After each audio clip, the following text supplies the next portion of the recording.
क्या आपने नोटिस किया है हमारी जिंदगी चार ऐसे स्टेज में बटी हुई है जिसमें सक्सेस की पूरी कुंजी छुपी हुई है। और अगर आप इन्हें समझ लोगे ना तो आपका फ्यूचर इतना ब्राइट होगा कि पड़ोसी भी पूछेंगे भाई कौन सा बल्ब लगाया है जिंदगी में। आज मैं आपको बताऊंगा ये चार स्टेज, लेकिन थोड़े मजेदार अंदाज में। तो वीडियो को पूरा देखना, आपको अच्छे से समझ में आ जाएगा। हम सब सोचते हैं कि लाइफ कॉम्प्लिकेटेड है, लेकिन असल में ये चार सिंपल फेज में बटी हुई है। हर एक स्टेज का एक हिडन पर्पस होता है। अगर आप इसे डिकोड कर लोगे ना तो चैलेंज भी आपको बहुत आसान लगेंगे। कोई भी हार्ड वर्क हो, कितना भी बड़ा काम हो, आपको बहुत ही इजी लगने लग जाएगा, जैसे आप कोई गेम खेल रहे हो।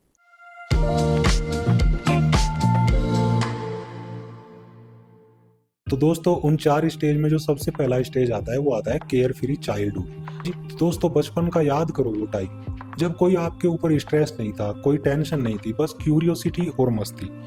उस टाइम हमारे पास जीरो बजट होता था, लेकिन इमेजिनेशन अनलिमिटेड होती थी हमारी। तो आप सपोज करो बचपन में आप लोगों ने मिट्टी के बहुत सारे घर बनाए होंगे, बहुत सारे इमेजिनरी दोस्त बनाए होंगे। कई बार हम फिल्म देखते थे या कोई हमारा फेवरेट सीरियल देखते थे, उसका जो कैरेक्टर होता था उस फेवरेट सीरियल का, जैसे मैं यहाँ पे अगर नाम लूँ तो बचपन के टाइम में शक्तिमान या आपका जो भी फेवरेट सीरियल रहा होगा वो आपने देखा होगा। तो आप कई बार इमेजिन करते रहते होंगे कि काश शक्तिमान मेरा दोस्त होता, काश वो हीरो मेरा दोस्त होता, अमिताभ बच्चन मेरा दोस्त होता। ऐसी बहुत सारी इमेजिनरी दोस्त हम लोग बनाते थे बचपन के टाइम में। और अगर कोई बोल देता था कि तुम डॉक्टर बनोगे तो हम बोलते थे हाँ हम डॉक्टर बनेंगे, जो इंजेक्शन लगाते हैं वही वाले डॉक्टर ना। तो ऐसी इमेजिनेशन हम लोगों की बचपन में होती थी, जो बहुत ही ज्यादा क्यूरियोसिटी हमारे अंदर बिल्ड करती थी।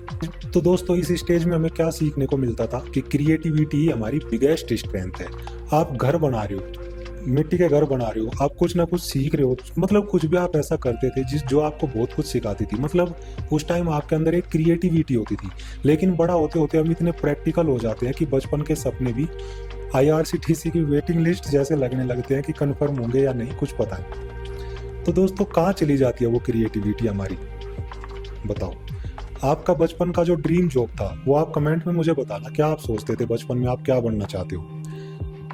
अगर आपका बचपन का सपना क्रिकेटर बनने का था ना, तो फिर क्यों नहीं बने हो आप क्रिकेटर? आप मुझे बताना। वो क्यूरियोसिटी, वो क्रिएटिविटी, वो लगन आपकी कहाँ चली जाती है सेकंड स्टेज आते आते, जब आप बचपन से थोड़ा ऊपर उठते हो? तो सेकंड स्टेज में मैं आप लोगों को बताऊंगा कैसे आप फिर स्ट्रगल करना स्टार्ट कर देते हो। तो चलते हैं सेकंड स्टेज की तरफ।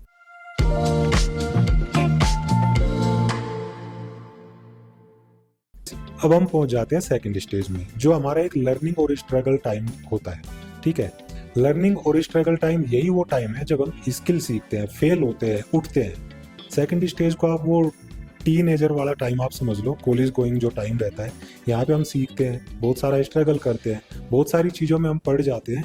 जो बचपन में हमारे अंदर क्यूरियोसिटी थी, जो क्रिएटिविटी हमारे अंदर भरी हुई थी बचपन में, वो सारी चीज़ें यहाँ आते आते खोने लग जाते हैं और दूसरी चीज़ों में उलझना हम शुरू कर देते हैं।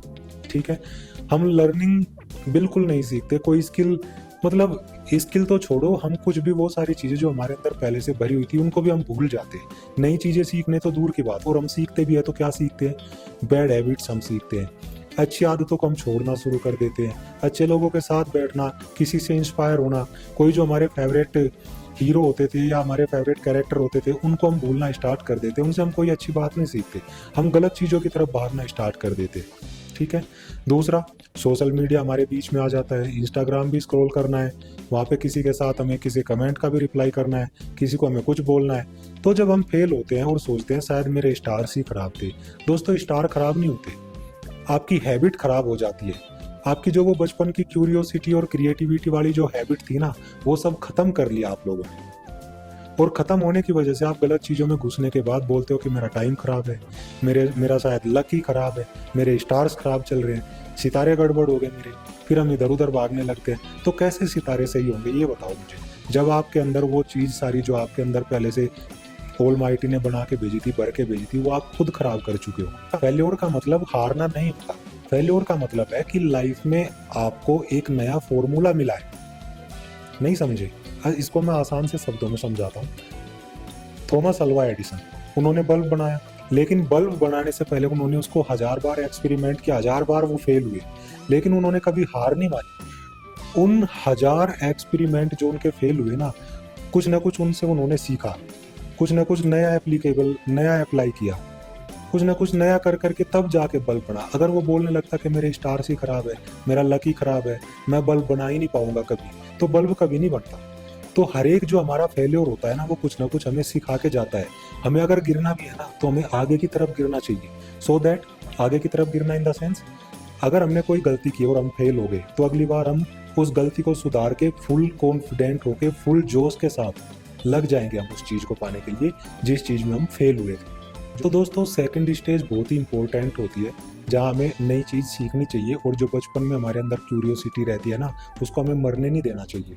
उस क्रिएटिविटी को हमें जिंदा रखना है अपने अंदर, और उस क्रिएटिविटी और क्यूरियोसिटी को हमें सेकंड स्टेज तक लेके जाना है। सेकंड स्टेज के साथ जब वो बचपन की क्यूरियोसिटी अलाइन होगी ना, तो आपका सीखने का तरीका, आपकी बहुत सारी चीज़ें आपके अंदर ऐसी बिल्टअप हो जाएगी कि आप थर्ड स्टेज में जाते जाते वो गरीब और वो बिल्कुल सर्वाइवर इंसान नहीं रह जाओगे। अब थर्ड स्टेज क्या होता है वो मैं आपको थोड़ा आगे बताऊंगा, लेकिन सेकंड स्टेज जो होती है वो एक बेस होता है थर्ड स्टेज का। थर्ड स्टेज में बहुत सारे लोग जाके सरवाइव करने लग जाते हैं, लेकिन अगर आपका सेकंड स्टेज सही गया है ना, तो थर्ड स्टेज आपका बहुत अच्छा जाएगा, क्योंकि आपने बेस अच्छा बना लिया। अब हम चलते हैं थर्ड स्टेज की तरफ।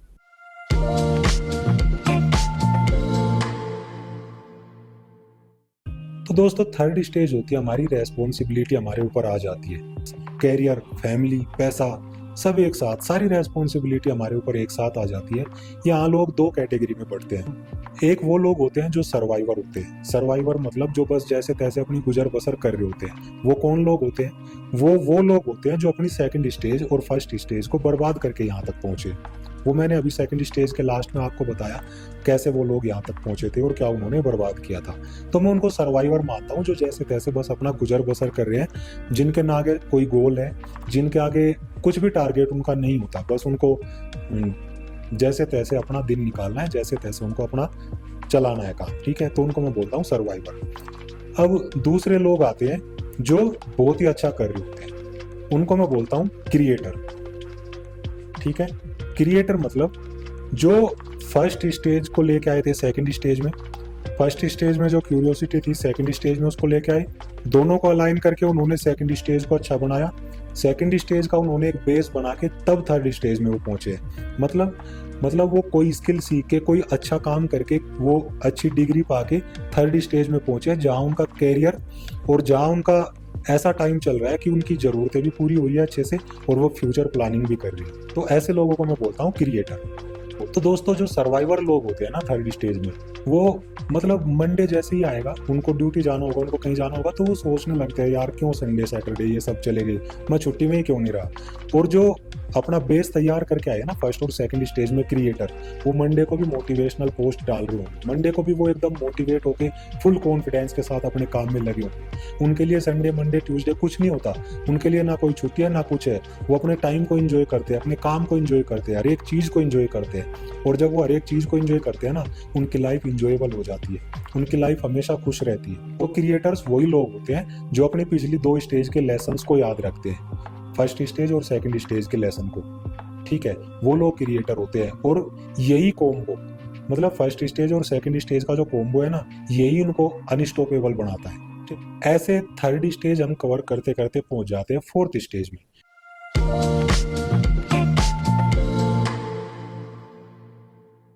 फोर्थ स्टेज क्या है दोस्तों? फोर्थ स्टेज होती है लीगेसी और कंट्रीब्यूशन वाली स्टेज। अब लीगेसी स्टेज क्या होती है? ये वो स्टेज है जब आप सोसाइटी के लिए, अपनी फैमिली के लिए, बच्चों के लिए कुछ करने का सोचते हो या कुछ कर चुके होते हो। तो यही वो स्टेज होती है जिसमें सोसाइटी आपको याद रखती है, आपके बच्चे आपकी केयर करते हैं क्योंकि आपने उनकी केयर की है टाइम रहने पे। इस स्टेज में आप समझ जाते हो कि यही वो स्टेज है जब हैप्पीनेस खुद के लिए नहीं, खुद के लिए जो हमें करना था हम 3 स्टेज में कर चुके, अब हम दूसरों के लिए कुछ करेंगे। दूसरे कौन है? वो आपकी फैमिली है, आपके पेरेंट्स भी हो सकते हैं। अब दूसरी सोसाइटी के लिए आपने क्या किया है, दूसरों के बच्चों के लिए आपने क्या किया है, अपने गांव के लिए, अपने एरिया के लिए आपने क्या किया है। तो वो होती है लीगेसी स्टेज। सक्सेस सिर्फ पैसों से नहीं आती दोस्तों, बल्कि उस बदलाव से नापी जाती है जो आपने क्रिएट किया है, जिससे लोग आपको याद रखे, सोसाइटी आपको याद रखे। तो दोस्तों अगर आप सोच रहे हो ना कि मैं तो अभी सिंगल हूँ, शादी नहीं हुई, तो मैं कैसे कंट्रीब्यूट करूँ सोसाइटी के लिए, तो भाई कंट्रीब्यूट सोसाइटी के लिए मत करो, मेरे लिए कर दो। इस वीडियो को शेयर कर दो, चैनल को सब्सक्राइब कर लो, यही कंट्रीब्यूट कर दो। दोस्तों कमेंट सेक्शन में ज़रूर बताना आप किस स्टेज में हो, और इस वीडियो से अगर आप लोगों को कुछ सीखने को मिला हो तो ज़रूर मुझे बताना कैसी लगी ये वीडियो आप लोगों को। और अभी भी अगर आप चाइल्डहुड स्टेज में हो ना, तो वीडियो को लाइक ज़रूर कर लेना, और आपके अंदर जो क्यूरियोसिटी और क्रिएटिविटी है ना, उसको आप कभी मरने मत देना। चाइल्डहुड हमारा बहुत अच्छा होता है, बहुत कुछ वहाँ हमें नई चीज़ें सीखने को मिलती है। कोई पेंटिंग बनाना सीखता है, कोई क्यूरियोसिटी की वजह से कुछ करता है, कोई कुछ करता है। उन चीज़ों को आपको आगे लेके जाना है सेकंड और थर्ड स्टेज तक। तब आप सेकंड स्टेज में एक बेस बनाओगे, और तब आपका जो थर्ड स्टेज है ना, फैमिली वाला और रेस्पॉन्सिबिलिटी वाला, वो आपका मजबूत होगा।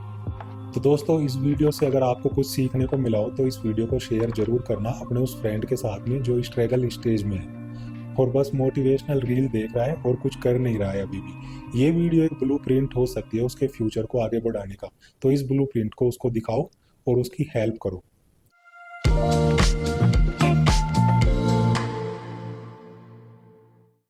तो ज़रूर बताना दोस्तों वीडियो कैसा लगा आपको कमेंट सेक्शन में, और अगर अच्छा लगा तो अच्छी बात है, अगर ख़राब लगा तो मुझे ज़रूर बताना। नेगेटिव कमेंट्स मुझे हमेशा पसंद आते हैं, क्योंकि वो मुझे बताते हैं मैंने कहाँ गलती की है, कहाँ मेरे अंदर कमी रह गई, सो दैट मैं उस कमी को ठीक करके आपके लिए एक अच्छा कंटेंट लेके आ सकूँ जो आपकी हेल्प करेगा आपकी लाइफ को बेटर बनाने में।